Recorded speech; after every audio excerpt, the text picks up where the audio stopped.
guys, Louie and Mamsi here.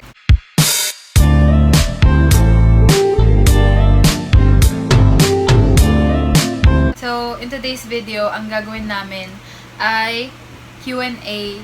Sasagot kami ng mga tanong nyo and magmumukbang kami. Well, actually, si Mamsi lang magmumukbang since wala namang pwede sa akin dyan. Yung mga tinitindang kong frozen chicken, walang bumibili, diniluto ko na lang.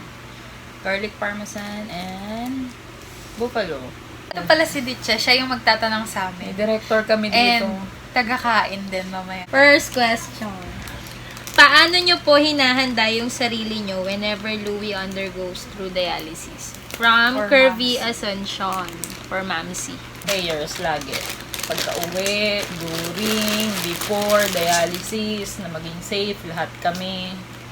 Yun lang, emotional preparation, physical, prepare ng baon, ng mga dadalhin. Lalo ngayong pandemic, naku po, napakarami naming bit-bitin. Hindi kagaya dati na pagkain lang, blanket. Ever since yung blanket, yun lagi namin dala. Although meron naman sa center, kaya lang.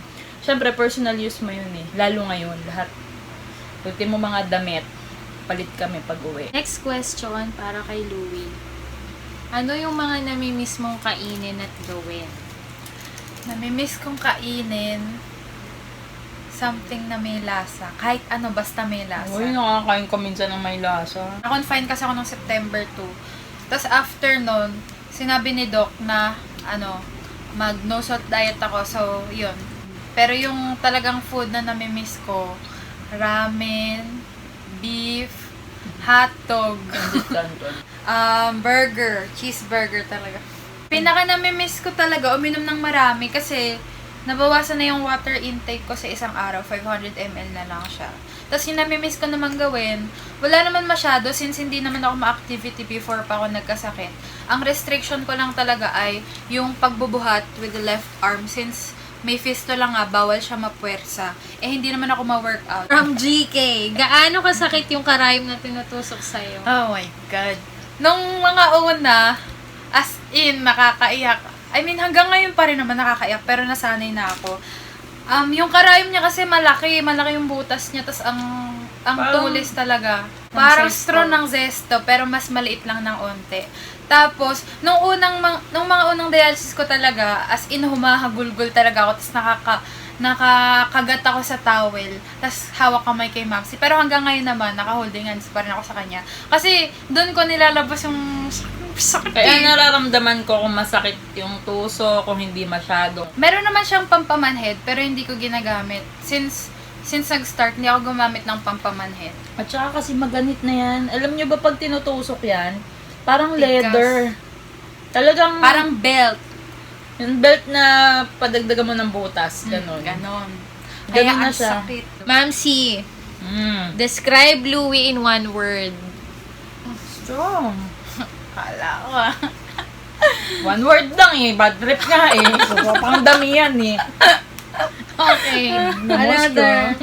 Parang may hindi kasi naniniwala. Super close ba talaga kayo? Landi, di ko nga kilala to eh.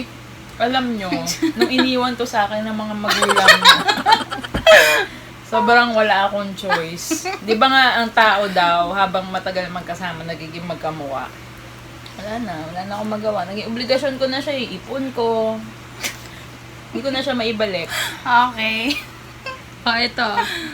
Dollar Crystal. Sa kanya din galing yung dalawang question. May matinding pagkakatampuhan na ba kayo ng mamsi mo, Lexi? Hindi mo ako sumagot. Ako If na. meron, ano yon and why? Nagkasakit ako dahil sa pagkain.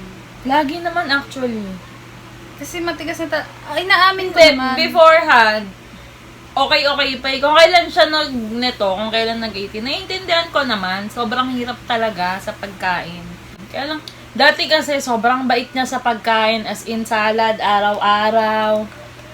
Basta promise. Next question. Kailan ka po ulit babalik sa school, ate? Actually, nakabalik na ako sa school pero nag-transfer ako sa ibang school. Dati kasi, ang school ko, wag na natin sabihin. Basta yun, nag-transfer na ako sa ibang school since dun sa dati kong school, parang ayaw na akong pabalikin ng principal due to my health condition nga. So, ayun, understood Understandable naman. Pero, ayun, nakakamiss din yung dati kong school. Pero, enjoy ko naman yung school ko ngayon. And I love my new classmates. Para kay Mamsi ulit. Nakakita ka na ba ng multo, Mamsi? Talaga ba? Kako naman. Wow, yun pa naman. Happy Halloween! Hindi. At saka, duwag ako, naiyak na ako. Louie, naisip mo na ba magrebelde? Gusto ko na rin maglayas minsan. Gusto mo? Joke lang, kaso wala pala akong pera. Tapos, dati, nung bata ko, sino ba namang bata hindi naisip maglayas? Yun, kaso iniisip ko Gano'n rin. ka kabata nung naisip mo mag-dance? Oo nga, 7. Kaso iniisip ko dyan lang din ako sa kabila pupunta eh. Kasi napapaligiran lang naman kami ng kamag-anak. Yung mga kamag-anak namin, isang street lang din bahay namin. So, ayun.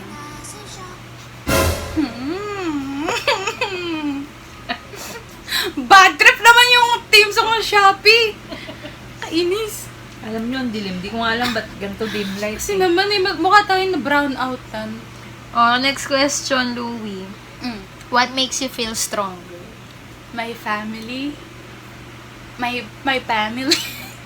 Oh, my family. My family. Oh my God. Ayun, seryoso. Family and friends, as in, from the very start. How much do you love each other for the two of you? Una ka. Ha? Ikaw, love kita? Ito kanina pa, tapos Hindi ko sobrang sure. na ito eh. Kaya tinatanong pa ba yun? Oo nga. Tatanong ko sa nanay niya. Oy! kahit I'd give up kakukukuhan everything for my mom. ko. Talaga ba? Oo naman! Give up salt nga? O ano? Wait! Ano? Ako, hindi lang kidney kaya kong ibigay. Ako rin. Pati brain ko. Meron ba? Hoy, sa akin ka nagmana, girl. Nadidrain na nga yung Spell fluorescent. Okay, Chilat next ko di chim. next question. Nagamit ko din. Garlic parmesan. With garlic mayo dip. For Louie. Oh. Kung wala kang sakit ngayon. Ay, wag. Pangit. Wag mo sabihin sa vlog yun. According sa'yo yun Gusto nga kitang sampalin eh. Guys, yun disclaimer. Lagi yung tita niya nagsasabi, hindi ako. Oh, Louie. Kung wala kang sakit, anong course or profession ang gusto mong i-pursue? Gusto ko talaga maging lawyer. Pero since nagkasakit ako, sinabi ng doktor and ng family ko rin na sobra daw yung workload pag nag-law and masasobrahan daw ako sa stress. O Mamsi, masarap ba yung chicken? For Louie. Anong unang-una mong gagawin after mong matransplant? Iinom ng maraming tubig. Grabe, sobrang gusto ko na talaga uminom ng tubig. Alam nyo, mas sobrang hirap talaga magpigil ng water intake. Paano mo nilalabanan yung mga negative thoughts ngayon na may sakit si Lexi? Madalas pa rin yung time na umiyak talaga ako. Lalo pag gabi. Pag dumadating na ako sa point na yun, nagpe-pray talaga ako kasi sobrang weak ko talaga, promise. May time na halos sumuko din talaga ako. Pero basta pagkatapos ko siya maiyak, okay na. Louie, anong madalas na kinakatampo mo kay Mamsi? Hindi ko natatanong sa kanya. Madalas ka pa rin magtampo. Hindi naman. Hindi ako nagtatampo eh. Nagagalit. Pag Diba? nagagalit, Sabi ko na, strong eh. pag nagagalit siya, edi nagagalit din ako. Oo, alam nyo guys, na kasi ako sobrang Chain init ng reaction. ulo ko, grabe. Pero sa kanya, nito mga nakaraan, lalo nung nag-no salt diet siya. Ay, hindi. Nung pagkalabas naman namin ng hospital, may disclaimer naman Nagsabi siya. naman kasi ako sa kanila. Sinabihan na niya kami lahat. Sabi ko sa kanilang lahat, Pagka, ngayon pa lang, sorry na, magiinit talaga ulo ko pag nag-no salt diet ako. Ang hirap naman kasi talaga ng walang lasa pagkain, nakakawala ng appetite. E di pag gutom ka, galit ka. Kapag pag walang lasa yung pagkain mo, mas pipili mo na lang wag kumain kasi nakakawalang gana, di ba? Dati lagi kami nagka-clash. Pero ngayon binabantaan ko na siya. Nakaka-isang linggo ka na, nasabi ko sa'yo Siya rin kasi ganun kasi siya. Oh, is it hard po ba na lagi kayong pumupunta sa hospital? Sabi ni Casey. Ang hassle. NKTI lang po ba kayo magpapadialysis or may iba pa pong hospital? Kung ganun po, may pagkakaiba po ba sa different hospitals? Wala, NKTI lang talaga. Maraming dialysis centers, pero sa NKTI lang ako nagpapadialysis kasi sa NKTI, andun yung mga doktor, yung doktor ko talaga, pag may nangyaring emergency, pwede silang tawagan na direkta. Kasi kapag sa center, katulad yan, merong malapit na dialysis center sa amin. Ang problema, pag nagka-emergency, hindi madaling kontakin yung nephro ko. Kaya, Babiyahe ka pa. mas safe. Pero wala naman sana mangyari emergency. Kaya lang, mas kampante kami na nandun. Nandun yung mga doktor, Nurse. laboratory, pag kailangan, andun agad. Next. Is there a way for you to travel for a long time if you have to undergo dialysis every week? Siguro, kung pupunta sa malayong lugar, tas kailangan magstay doon ng matagal na oras, siguro mga 1 week, ganun. Hahanap siguro tayo ng ospital na Pag ganon, kung wala pang COVID, magkocontact ka muna. Siguro si NKTI, pwede ka i-refer, kasi Bibron yun Pwede ka nila i-refer kung merong same center doon or same Bibron. Kaya lang, kailangan mo pa rin ng requirements, yung mga HEPA, yung blood works. Laboratories. Next question. Na-prevent ka ba ng pagkakaroon nito to eat certain foods? Kagaya nga ng sinabi ko in the past videos and kanina, yun, sobrang dami nang bawal na food. And at first, okay lang siya.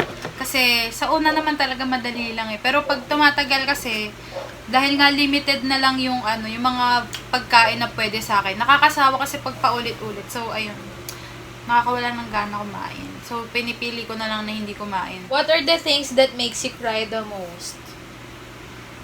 Ano ba? Nagpapaiyak sa akin. Pagkain. Bukod sa pagkain yung nagpaiyak. One day. Grabe, hindi man lang niya naisip nung nagkasakit ako, no? Sabi, Ang gigigil ako sa'yo, Ang biglang ng plastic, no? Ang strong ng personality, no? Hindi na lang nagkasakit umiyak nanay. ako, diba? Umiyak ako, pero mas umiyak kasi siya. Pag umiyak kasi si Ma'am Cindy, na lang din ako umiiyak. Binibigay ko sa kanya yung floor. Joke lang. Nung nagkasakit kasi kami pareho, syempre, hindi na ako masyado nag-show ng emotions. Parang sobrang bihira na lang. Parang hinayaan ko na lang na siya yung maging vulnerable this time. Kasi dati laging ako. So, this time, ako naman yung I have to be strong para sa aming dalawa. Para sa aming lahat. So, pero umiyak ako nung nagkasakit ka. Ano ka ba? Ano ako ba to?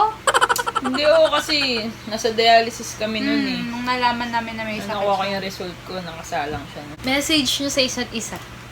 Wala. Lay, kami nito. Ano ka na?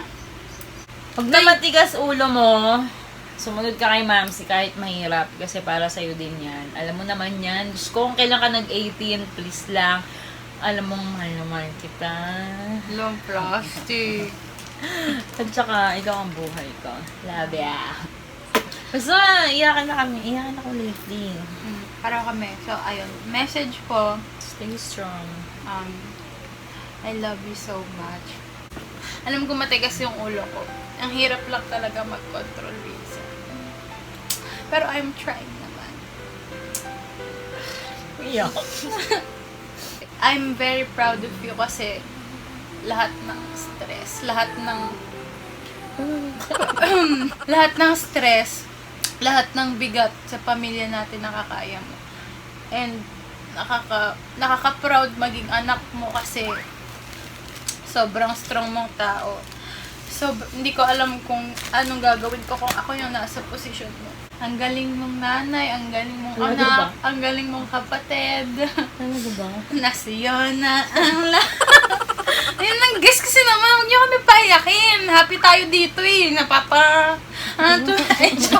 Ay, sorry. Basta sa lahat ng mga may sakit, huwag kayong mawawalan ng pag-asa, lalo na ang family nyo nakasupport sa inyo. Huwag na huwag kayong bibitiw. Always pray. Keep Hindi your kayo pababayaan ni God. May mga talagang down times, pero lagi nyo isipin yung brighter side. Hanggat buhay kayo, huwag na huwag kayong mawawalan chance. Pwedeng umuyak, pero bawal. Sumuko. So guys, stay And strong. Cherish your family. Lahat ng moments na kasama niyo sila, don't take them for granted kasi you never know what might happen in the next second. Sobrang bilis ng mga pangyayari. And lately, it made me realize kung gaano ka-importante lahat ng bawat segundo na kasama niyo yung mga pamilya and friends niyo. Paramdam niyo sa kanila yung pagmamahal niyo sa kanila. Cheese chicken. So guys, sa video na to, bukod sa pagkain, gusto lang din namin Ayun. iparating sa inyo na the end of the day, family is always there. Tiwala lang, faith. So that's it for today's video, guys. Ay, kita yung pakuha ng chicken, oh. Thank you for watching this video. We hope you like this one. And comment down below kung ano pang gusto nyo makitang videos.